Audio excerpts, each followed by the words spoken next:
El Amazonas no conoce la piedad. Es un infierno verde que se cerró sobre un hombre a quien la vida ya le había cobrado demasiado. El deslizamiento lo tragó, lo dejó varado en las entrañas de la selva. Cero contacto. Cero comida. Cero agua. 6 días de agonía y cuenta regresiva. La deshidratación extrema es solo el preámbulo.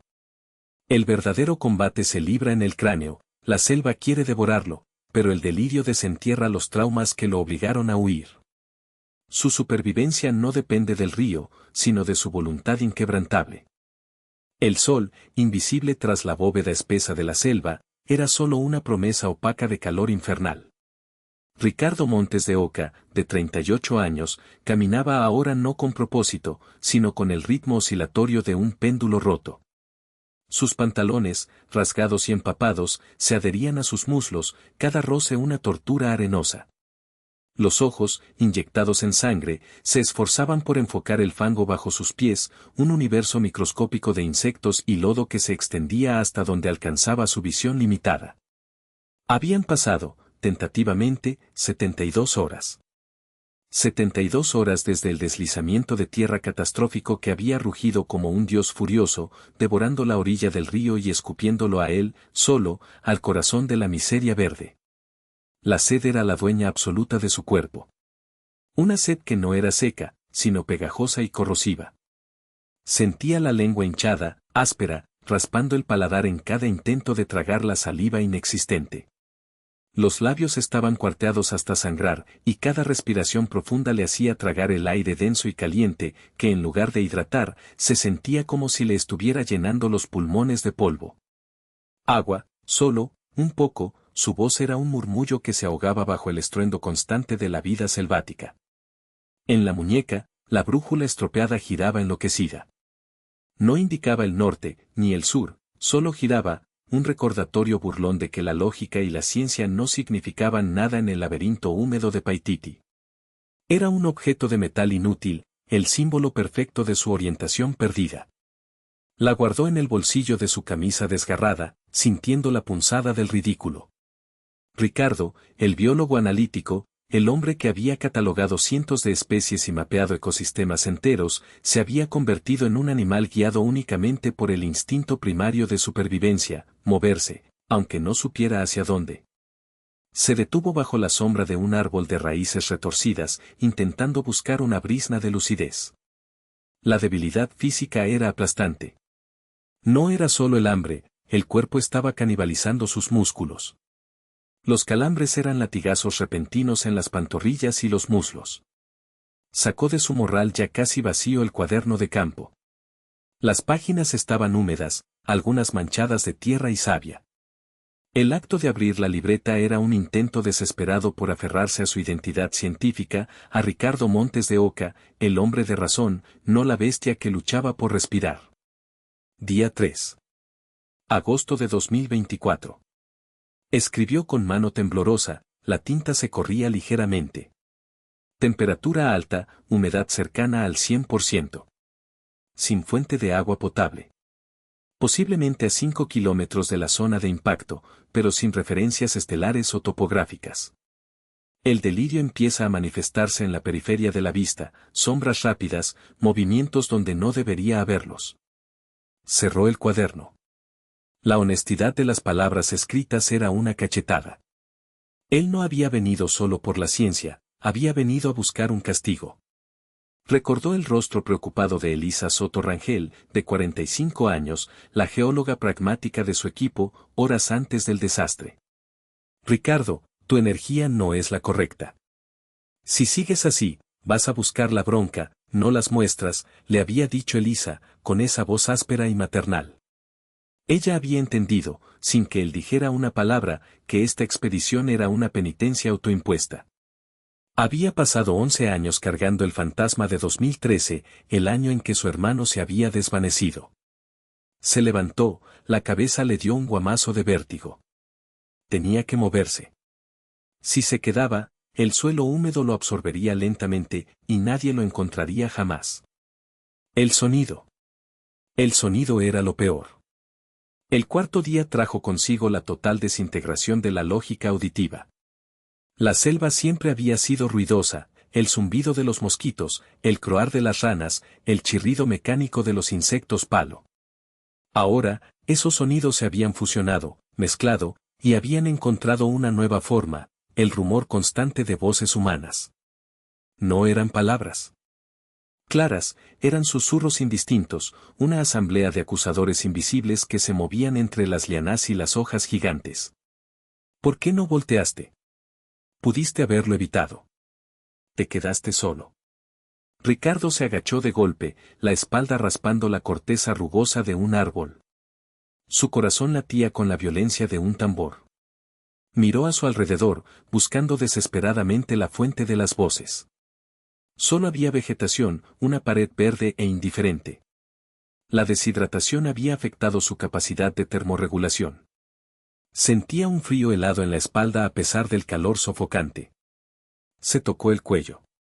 La piel era seca y tensa. Comenzó a racionalizar. No hay nadie, masculló, intentando convencerse. Es la inanición. Es mi culpa proyectándose en el entorno. Pero la mente es un territorio rebelde bajo la tortura. Los sonidos se hicieron más concretos. Escuchó una risa, clara y familiar, flotando sobre el denso follaje. Era una risa que no había escuchado en más de una década. Julián, susurró. El recuerdo se abrió paso con la fuerza de una riada. La imagen de Julián Cortés Alarcón, de 30 años, su hermano menor y colega biólogo, se superpuso a la densa maleza. Julián, con su cabello rizado y su sonrisa fácil, estaba ahí, mirando a Ricardo desde la distancia. Flashback mental, 2013. Estaban en el barranco del recuerdo, una zona de tierra inestable. La lluvia era fina, pero constante. Riendo, qué pinche chido esto, carajo. Mira la orquídea, Ricardo. Es nueva. Ricardo, más cauteloso, estaba revisando un mapa topográfico. No es chido, Julián. La tierra está cediendo. No me gusta la vibra de este lugar. Vamos a regresar por el perímetro largo. Julián, impulsivo, ya había bajado por el terraplén resbaladizo. Qué aburrido eres. Si nos vamos por aquí, ahorramos una hora.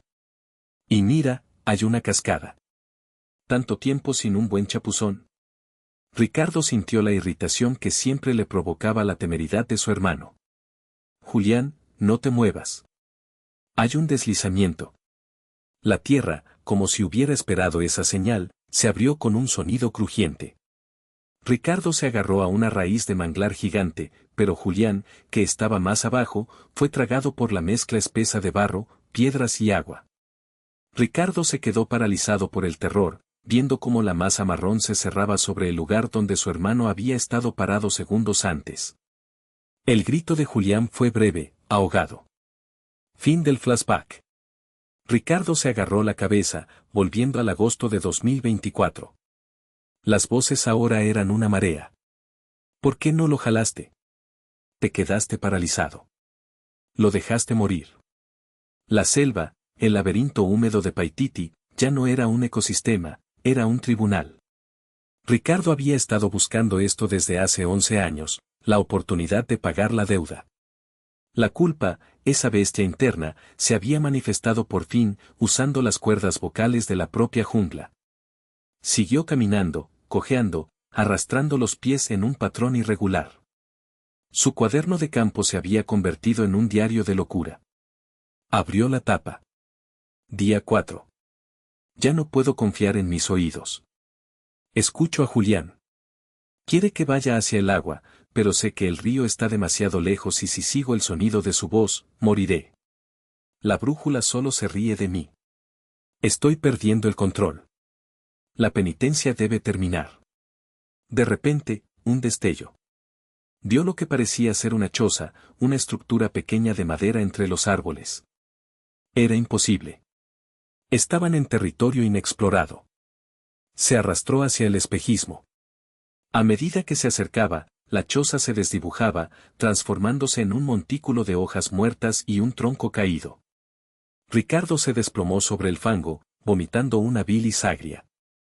No quedaba nada en su estómago. La deshidratación extrema estaba causando fallos orgánicos. Estaba al borde del colapso renal. La noche en la selva amazónica es la oscuridad más profunda, húmeda y viva que existe. La linterna frontal, su última herramienta de defensa contra el terror, parpadeaba débilmente. La batería estaba casi agotada. Ricardo yacía de espaldas, los ojos abiertos, mirando la nada negra que era el dosel superior.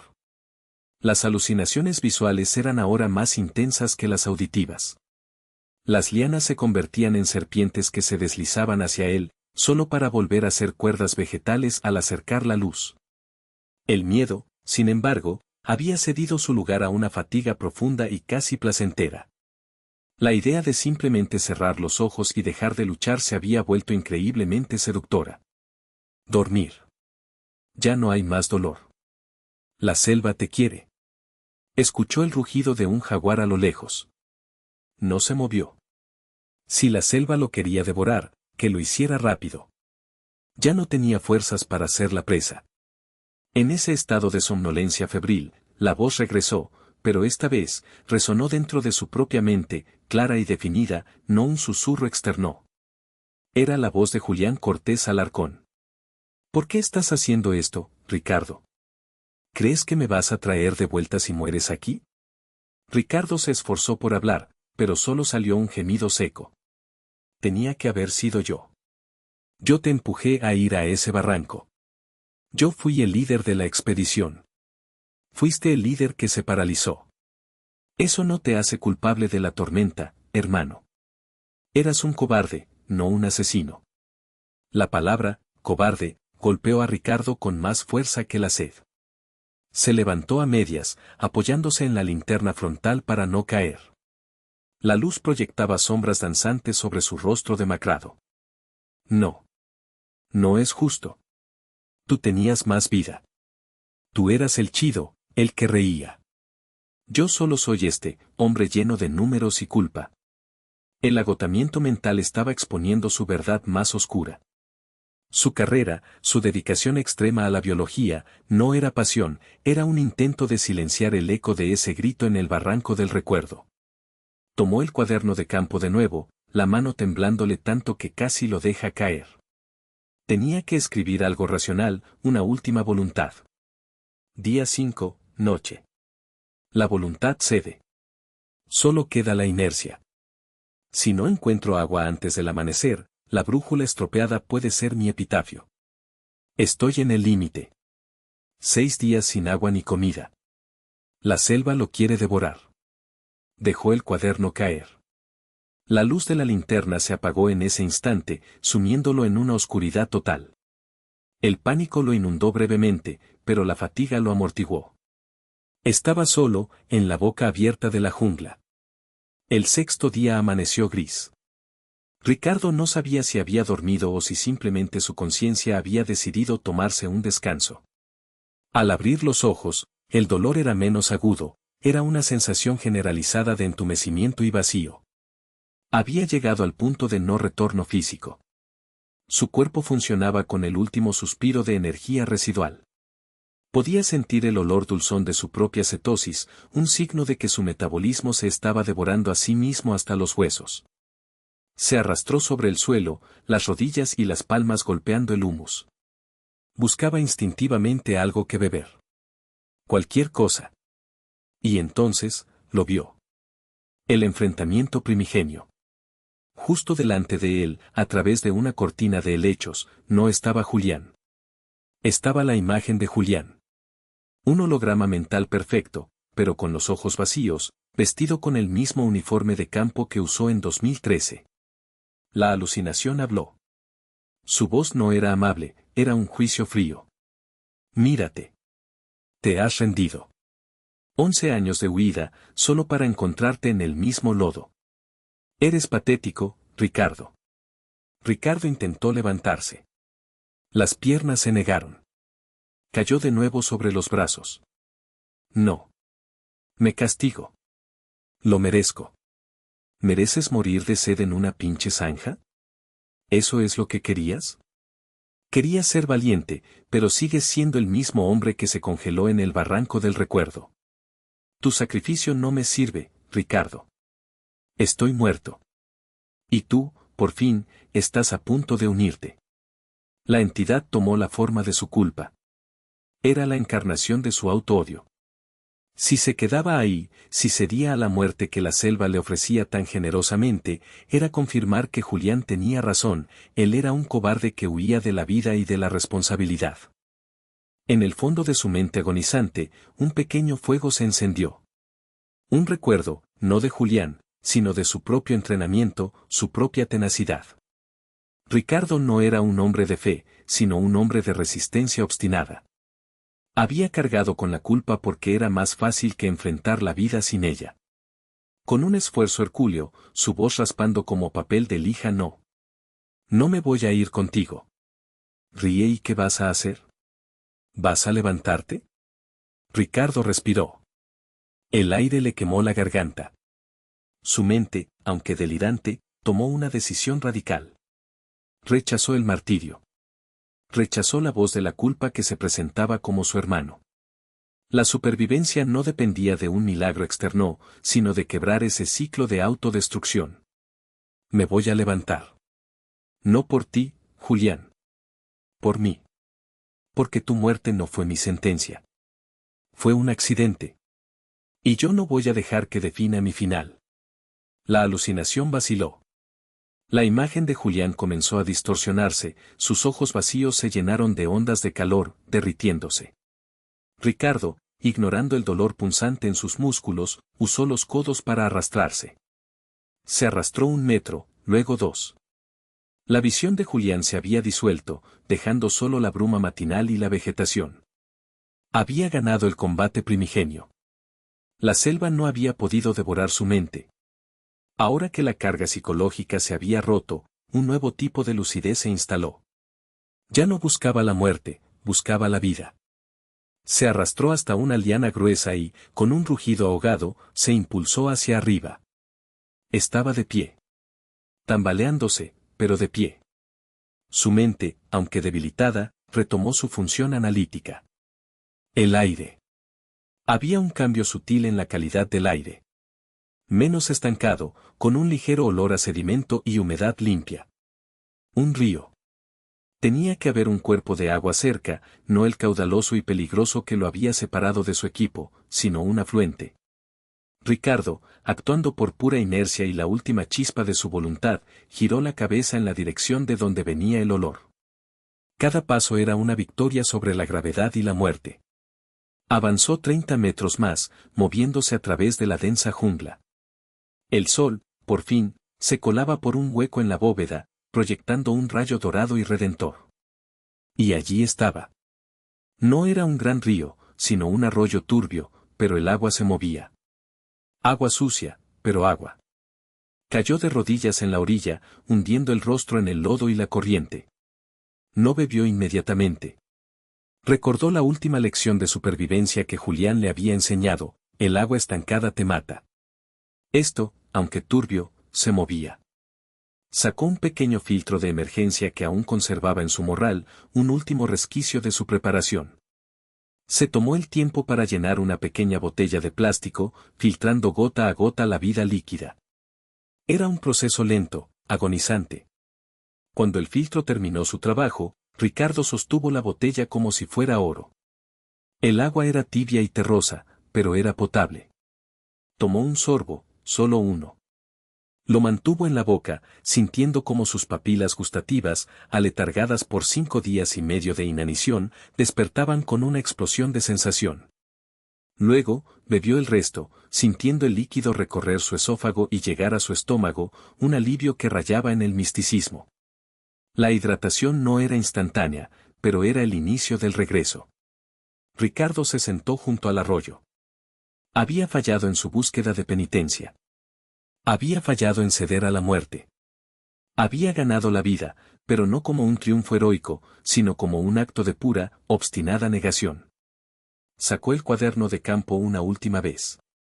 Su mano temblaba menos. Día 6. La mente no cedió.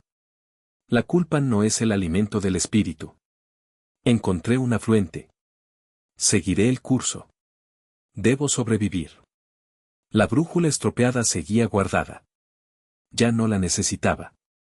Su orientación no estaba en el norte magnético, sino en la dirección que lo alejara del laberinto húmedo de Paititi y lo devolviera, por fin, al mundo de los vivos, con la certeza brutal de que, aunque la selva lo había querido destruir, él había rehusado ser devorado. Se puso de pie. Cojeaba, estaba débil, pero la sed ya no lo gobernaba. Miró la dirección del arroyo, río abajo, hacia donde la corriente debía conducir a un río más grande, y quizás, a la estación biológica, el Caimán dormido. Empezó a caminar, no arrastrándose, sino avanzando, llevando consigo no el fantasma de Julián, sino el recuerdo de un hermano, por primera vez, sin la carga de su propia condena. La supervivencia era un castigo distinto, vivir y aceptar el pasado. Y Ricardo, finalmente, estaba listo para enfrentarlo. Ricardo se quedó sentado a la orilla del arroyo, el agua tibia y terrosa calmando la hoguera de su esófago. Había bebido lentamente, con una disciplina que contrastaba con la desesperación de las horas anteriores. El primer medio litro fue un choque para su sistema, y una punzada de náusea lo recordó que su cuerpo era ahora un desierto reestructurándose. La vida líquida, aunque vital, le dolía. La deshidratación no se revierte en un instante.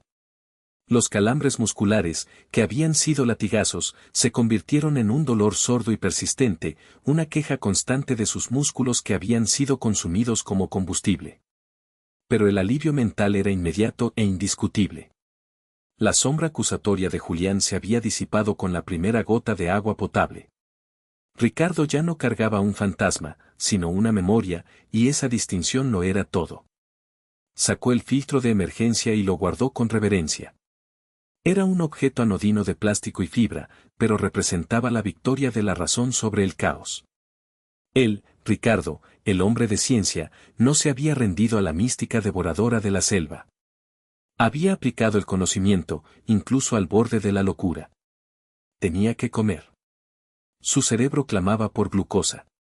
Llevaba casi 6 días completos sin ingerir un solo nutriente. La debilidad era un peso literal, aplastándolo contra el humus. Pero la selva no ofrece la vida fácilmente. Miró a su alrededor. El arroyo era turbio, pero la corriente era clara. Tenía que seguirla. Era su única guía lógica. El sonido de esa pequeña corriente lo conduciría inevitablemente a un río mayor, el río caudaloso, que serpenteaba cerca de donde debía estar la estación biológica, el Caimán dormido.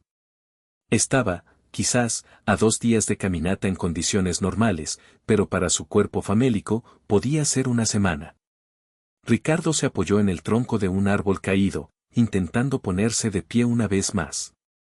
La sangre se precipitó a sus pies y la cabeza le dio otro guamazo de vértigo. Tuvo que esperar, respirando el aire pesado y húmedo, contando lentamente hasta 20 para que la visión volviera a estabilizarse. Moverse. Siempre moverse, se dijo, su voz aún seca, pero con un tono que no era súplica, sino mandato. Guardó el cuaderno de campo. No más registros. La hora de la introspección había terminado. Ahora solo quedaba la acción. Empezó a caminar paralelo al arroyo. Cada paso era un estudio en la economía del movimiento. No podía gastar energía en vano.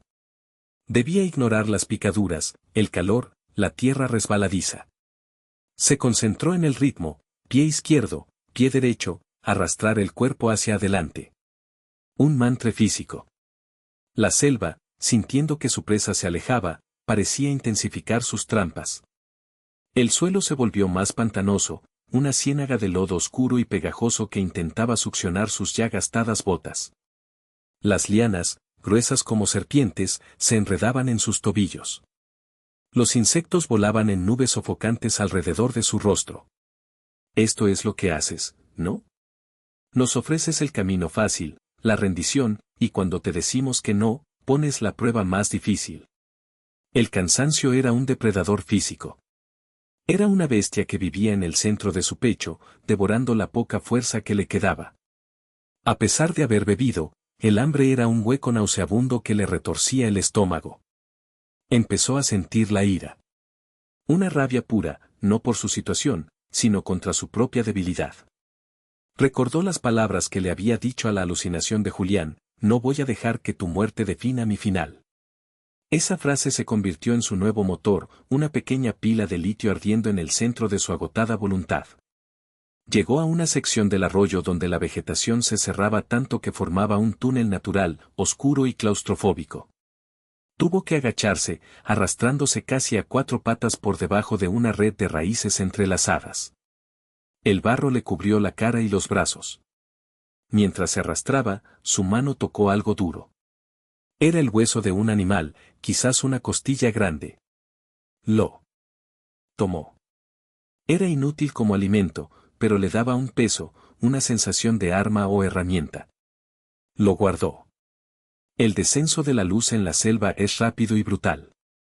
El atardecer trajo consigo una humedad aún más opresiva, y con ella, los depredadores nocturnos. Ricardo no podía permitirse detenerse para la noche. Sabía que, si se tumbaba, su cuerpo no lo dejaría levantarse. Tenía que llegar a la orilla del río caudaloso. Si no llegaba, su equipo no lo encontraría. Los helicópteros de rescate, si es que lo buscaban, usarían el río como punto de referencia. Sacó la linterna frontal. Ya sabía que la batería estaba casi muerta. La encendió. Una luz amarillenta y patética se proyectó solo unos metros delante de él, revelando la densa pared de vegetación y la superficie irregular del suelo. Mientras avanzaba, el arroyo comenzó a ensancharse, indicando que se acercaba al río principal. Pero el terreno se volvió traicionero. El agua no fluía, se estancaba en charcos profundos, verdosos, llenos de vida parasitaria. De repente, una figura se movió a su derecha, más allá del escaso cono de luz de la linterna. Era grande, oscura, y se movía sin el sonido habitual de los animales de la selva.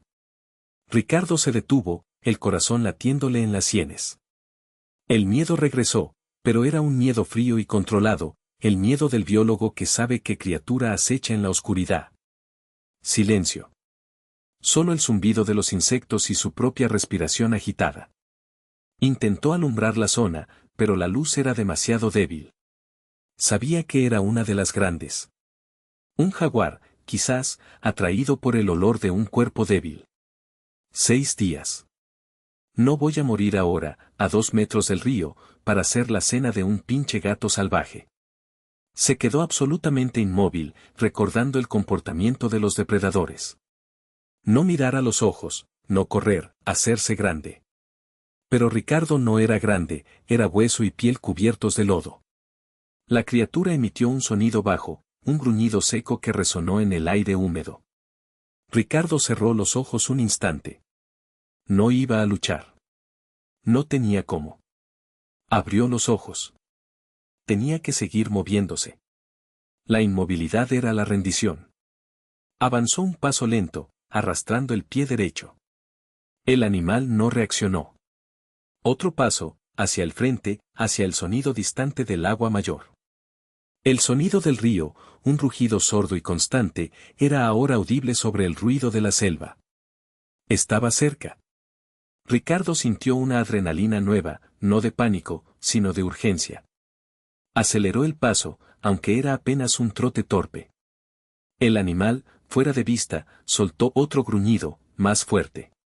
Ricardo no miró atrás. Se enfocó en la luz que empezaba a aparecer a través de los árboles, la luz que significaba espacio abierto, la orilla. Los últimos 10 metros fueron un infierno físico. Cruzó un parche de raíces y espinos, sintiendo cómo se desgarraban su piel, pero ya no sentía dolor, su cuerpo estaba en modo de supervivencia final. Y de pronto, salió de la vegetación. El río caudaloso se extendía ante él, ancho y negro bajo el cielo encapotado de la noche amazónica. Era vasto, peligroso, pero era un límite, una frontera. La selva terminaba ahí. Se desplomó de rodillas en la arena mojada. La linterna se apagó definitivamente. Oscuridad total. Ricardo estaba a salvo del denso laberinto húmedo de Paititi, pero no de la muerte. Estaba en la orilla del río, expuesto, sin refugio. La fatiga era una losa de concreto. Se arrastró hasta un tronco grande que la corriente había dejado varado. Se acurrucó contra él, intentando retener el calor corporal. Las voces habían desaparecido por completo. Julián ya no estaba. Solo quedaba el sonido del río fluyendo, una banda sonora constante y monótona de la vida que continuaba. Se tocó el pecho. Su respiración era superficial. Estaba temblando incontrolablemente, a pesar de la humedad tropical. Sobreviví al día 6. Pero sin comida, no llegó al 7. El agotamiento extremo abrió la puerta a una nueva ronda de recuerdos, pero esta vez, eran recuerdos benignos, memorias de Julián Sin. La capa de culpa. Flashback mental, 2010. En un laboratorio en Ciudad de México. Julián, con sus gafas de seguridad puestas de forma ligeramente torcida, estaba intentando montar un microscopio complejo. Ricardo, siempre el perfeccionista, lo observaba con un gesto de impaciencia. No me sale este pinche montaje, Ricardo. Ayúdame, ¿no? Si te concentraras en el protocolo y no en la próxima aventura que quieres ir a buscar. Julián dejó el microscopio y sonrió, esa sonrisa que desarmaba a cualquiera. Siempre tan tenso, hermano. ¿Sabes qué es lo único más chido que encontrar una nueva especie? Encontrar el camino de regreso. Porque si te pierdes, es una aventura doble. Eso es una estupidez. Perderse es fracasar. Julián se encogió de hombros y le puso una mano en el hombro. No es fracasar. Es aprender a improvisar. A ti te falta eso. Siempre quieres que el universo siga tus reglas. La selva no tiene reglas, solo condiciones. Fin del flashback. Ricardo sonrió débilmente, una mueca dolorosa en sus labios cuarteados. Julián siempre había tenido razón. Él, Ricardo, había pasado su vida tratando de cuantificar el caos, y la selva se lo había devuelto a la cara. La culpa era su intento de mantener el control sobre el mayor caos, la muerte de un ser querido. Ahora, acostado en el lodo, entendió que Julián no le pedía penitencia, sino que viviera. La noche avanzaba lentamente. Ricardo cerró los ojos. No intentó dormir. Simplemente existía, escuchando los sonidos del río. De pronto, un sonido distinto. No un animal. Un motor. El ruido del motor se hizo más fuerte. Era un motor fuera de borda. Una lancha. Estaba a la deriva, pero la corriente estaba a su favor. Ricardo intentó gritar, pero su garganta se cerró. Solo salió un graznido seco. Se arrastró hasta la orilla del agua y agitó su brazo desesperadamente. Su silueta era invisible en la oscuridad total. La lancha se acercaba, lenta, navegando con una linterna potente que barría la orilla del río. La luz de la lancha lo iluminó de golpe. La luz era cegadora, dolorosa después de días en la penumbra. En la lancha, vio a dos figuras. Una de ellas era inconfundible. Baja estatura, cabello canoso recogido, gafas, Elisa Soto Rangel. Elisa se puso de pie en la proa. Llevaba un rifle en el hombro y una expresión de tensión que se convirtió en shock. Ricardo. Su voz resonó sobre el motor. El motor se detuvo abruptamente. La lancha viró hacia la orilla. Elisa saltó a la arena mojada. Corrió hacia él. Dios bendito. Pensamos que te había tragado la tierra. 5 días buscándote río arriba. Ricardo intentó responder, pero al ver a Elisa, al ver un rostro humano, al ver el final de la tortura, el último reducto de su control físico se desintegró. Se desplomó de lado. Elisa lo alcanzó antes de que cayera completamente en el fango. Está deshidratado. Ayúdame, Mateo. El otro hombre, un guía local robusto, se apresuró a ayudar. Lo levantaron con cuidado. Ricardo era increíblemente ligero. Sus huesos eran protuberancias bajo la piel tensa. Mientras lo cargaban hacia la lancha, Ricardo sintió el contacto de la mano de Elisa sobre su frente. Estaba fría y desesperada. Murmurando, casi inaudible: no, me rendí. Elisa lo miró, sus ojos llenos de lágrimas y de alivio. No, Ricardo. Nunca te rindes. Eres demasiado obstinado. Lo colocaron cuidadosamente en el piso de la lancha. Elisa se arrodilló a su lado, dándole pequeños sorbos de agua potable con electrolitos. El alivio era una ola de dolor caliente. Se sintió seguro por primera vez en 6 días. Mientras la lancha se alejaba de la orilla, Ricardo se dio cuenta de algo crucial: el laberinto húmedo de Paititi ya no existía. Solo existía el río, el motor vibrando y el rostro preocupado de una colega. Había cruzado la línea. Ricardo despertó con el sonido de las aves, pero no el canto ensordecedor de la selva profunda. Eran los pájaros de la orilla, familiares, casi domésticos.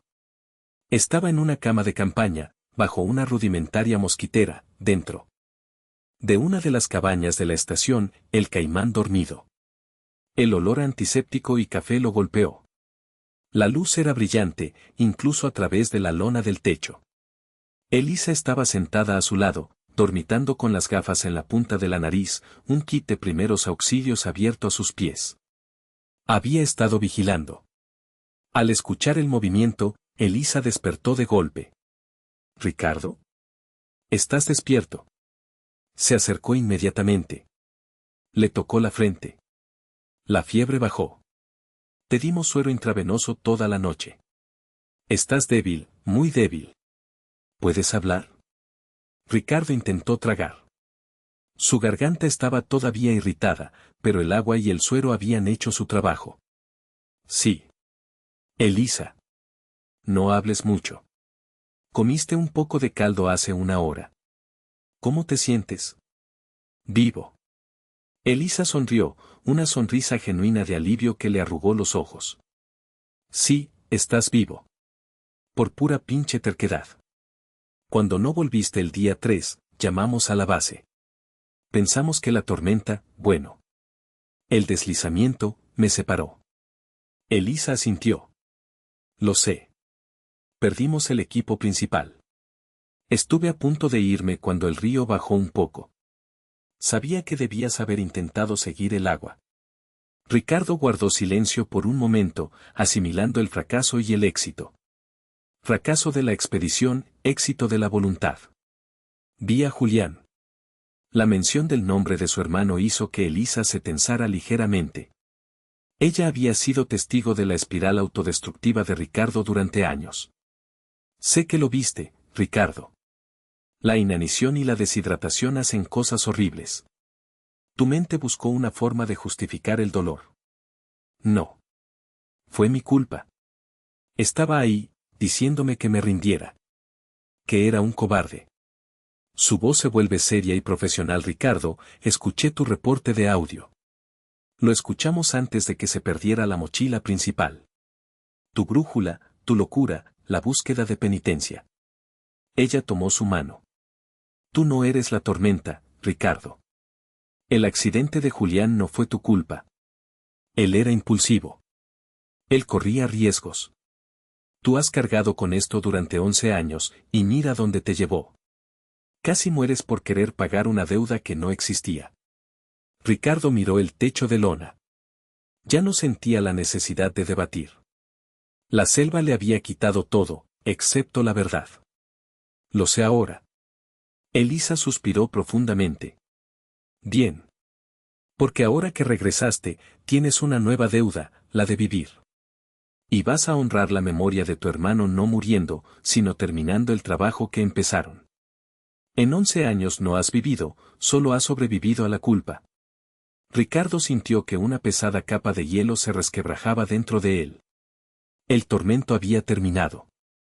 6 días sin agua ni comida, la selva queriéndolo devorar, y el combate no había sido contra los jaguares o las pirañas, sino contra la imagen distorsionada de sí mismo. Su mente no cedió. Pasaron unos días más en la estación, el caimán dormido, mientras Ricardo se recuperaba físicamente. Cada comida, cada gota de agua, era un acto consciente de reparación. Una tarde, mientras la luz del sol se filtraba a través de las hojas, Ricardo estaba sentado en el porche de la cabaña. Había recuperado una fracción de su fuerza. Elisa se acercó y le entregó un objeto pequeño. Era la brújula estropeada. La encontramos en el lodo, cerca del punto de rescate.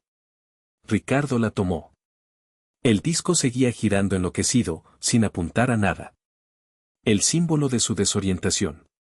Es inútil. Sonriendo ahora sí. Pero ya no la necesitas. Ricardo cerró la mano sobre el metal inútil.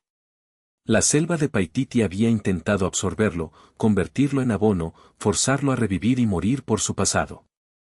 Pero al negarse a la muerte fácil, al confrontar a la manifestación de su culpa en medio del delirio del día 6, había encontrado un camino de regreso.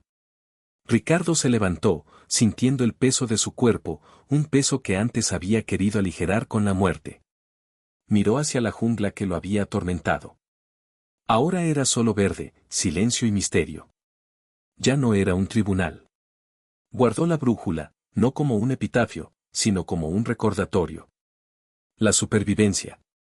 No era una aventura, era una obligación. Y esa obligación, por fin, ya no se sentía como un castigo, sino como una oportunidad.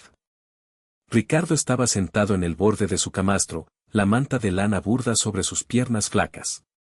Su cuerpo, aunque rehidratado y alimentado con caldos ligeros, se sentía ajeno. Cada músculo protestaba. Intentó tocarse la barba de candado que ahora le parecía una maraña sucia. Su mano tembló. El temblor no era de frío, sino un eco residual del sistema nervioso sobrecargado, una memoria muscular del pánico y la inanición. Elisa estaba revisando el equipo de comunicaciones, tecleando furiosamente en una laptop alimentada por un generador ruidoso. El sonido era un asalto. Durante 6 días, su mundo se había reducido al zumbido monótono de los insectos y los latidos frenéticos de su propio corazón. Ahora, el simple traqueteo del teclado le irritaba los oídos. Voz baja, áspera Elisa. ¿Cuánto tiempo he dormido? Elisa no levantó la vista de la pantalla inmediatamente, pero su mandíbula estaba tensa. Terminó su frase y se giró. Intermitentemente. Casi 36 horas desde que te sacamos del río. Estás en el purgatorio, Ricardo. Ya pasaste el infierno. Ricardo asintió lentamente. El purgatorio se sentía como una celda acolchada. La estación, que antes le había parecido rudimentaria, ahora era un palacio de seguridad. Los equipos de rescate grandes están llegando. Están recuperando el equipo perdido del deslizamiento. Nos vamos mañana por la mañana.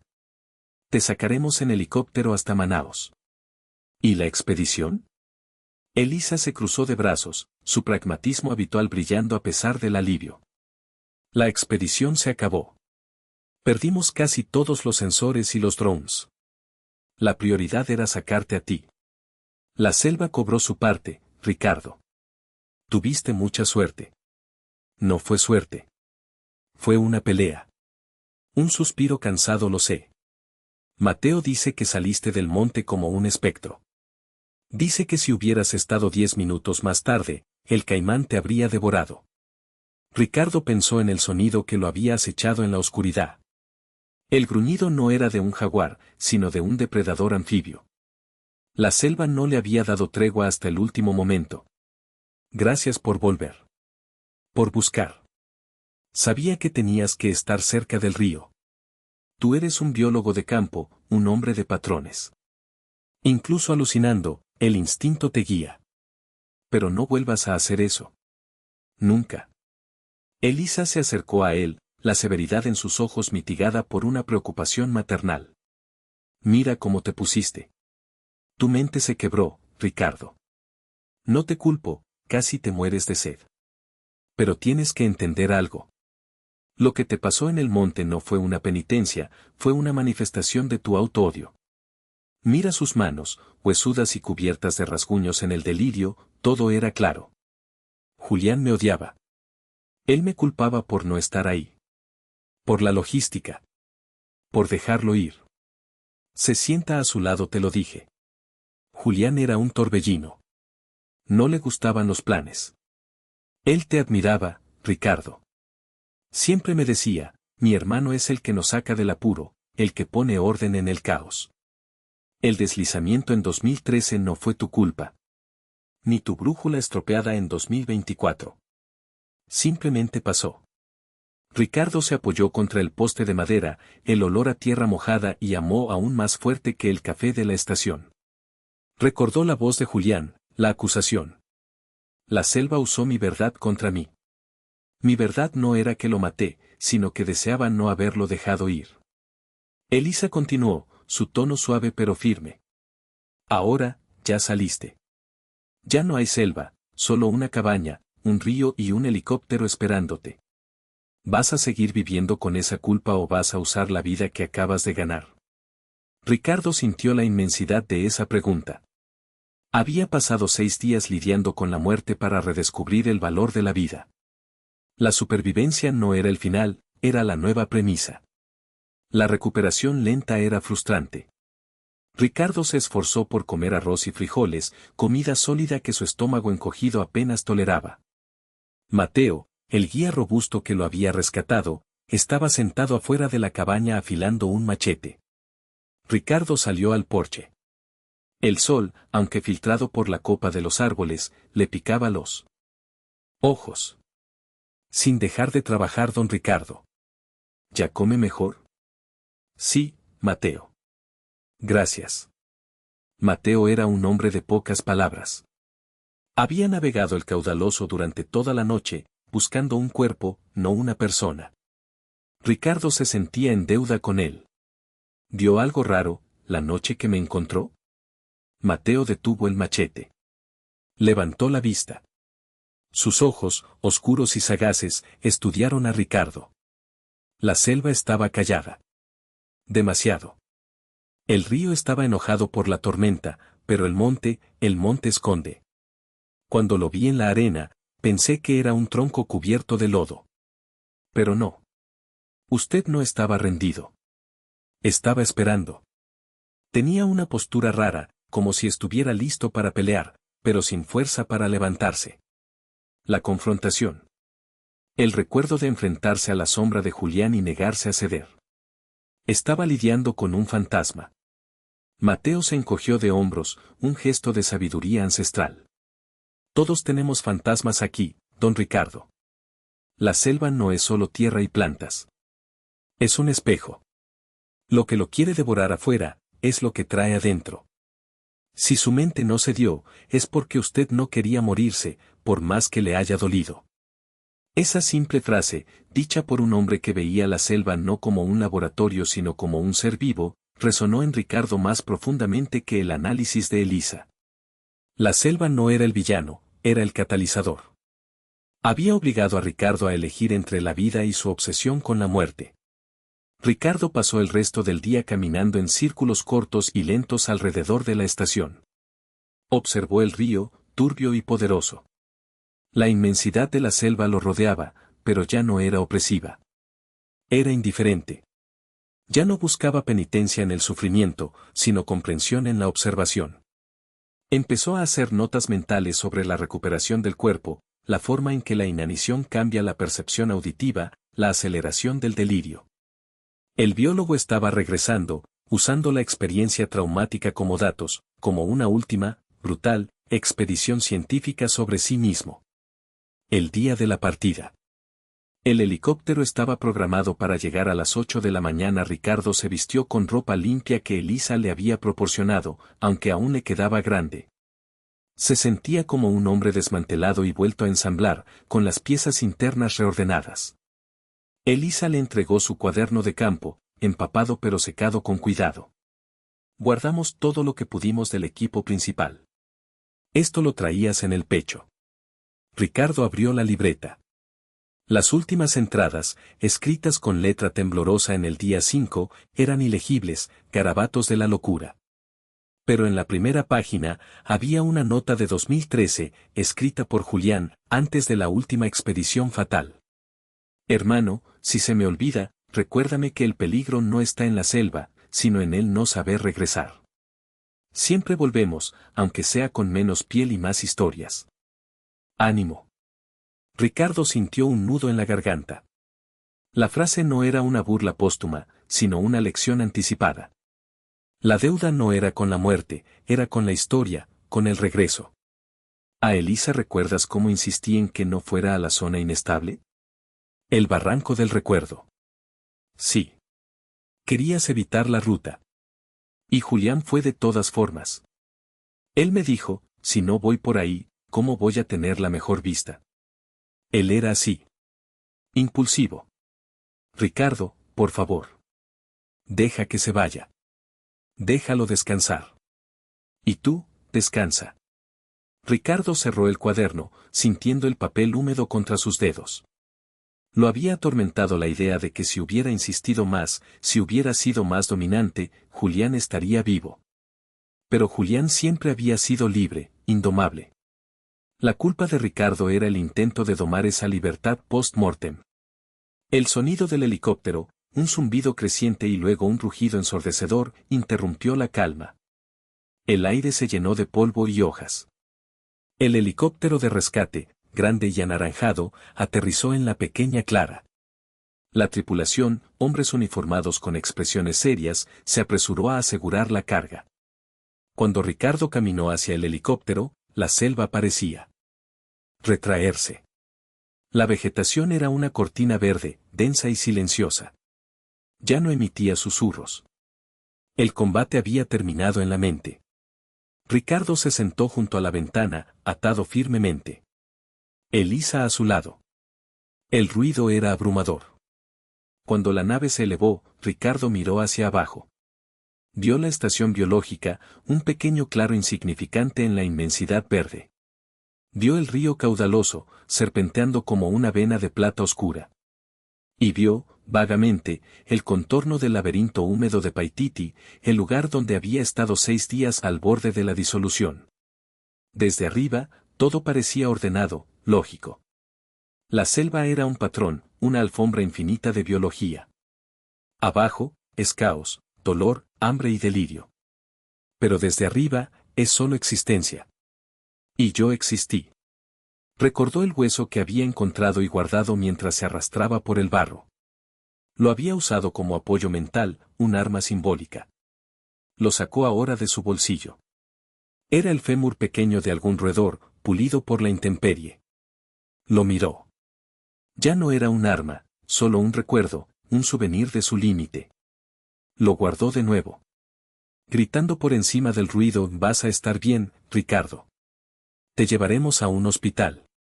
Ricardo le sonrió a Elisa. Una sonrisa real, no una mueca de agonía. Gritando de vuelta y ya estoy bien, Elisa. Me siento mejor que en 11 años. La verdad era innegable. La selva le había quitado el cuerpo, pero le había devuelto el espíritu. Había perdido su expedición, pero había encontrado su propósito. Su travesía de 6 días no había sido el castigo que él buscaba, sino el shock terapéutico que necesitaba. Mientras el helicóptero giraba hacia el este, alejándose del corazón de la inmensidad, Ricardo sacó el último objeto, la brújula estropeada. Ahora, en la luz del sol y lejos del barro, el pequeño artefacto giraba sin sentido, como un juguete roto. Antes era un recordatorio constante de que no sabía a dónde ir. Ahora, la brújula solo reflejaba la luz. Era el símbolo de la vieja vida, la vida dirigida por el miedo y la culpa. La arrojó por la ventana abierta del helicóptero. El metal giró, brilló un instante y se hundió rápidamente en el verde interminable de la selva. No había ceremonia. No había remordimiento. Solo la aceptación de que su orientación no vendría de un instrumento externo, sino de una convicción interna. Ya no importaba la dirección que señalara. Ricardo sabía su destino, volver a la vida, sin el peso del hermano que la selva se había tragado y que él había cargado en su mente durante tanto tiempo. El cielo se abrió sobre ellos, limpio y azul. Un respiro profundo. Y al final, su mente no cedió.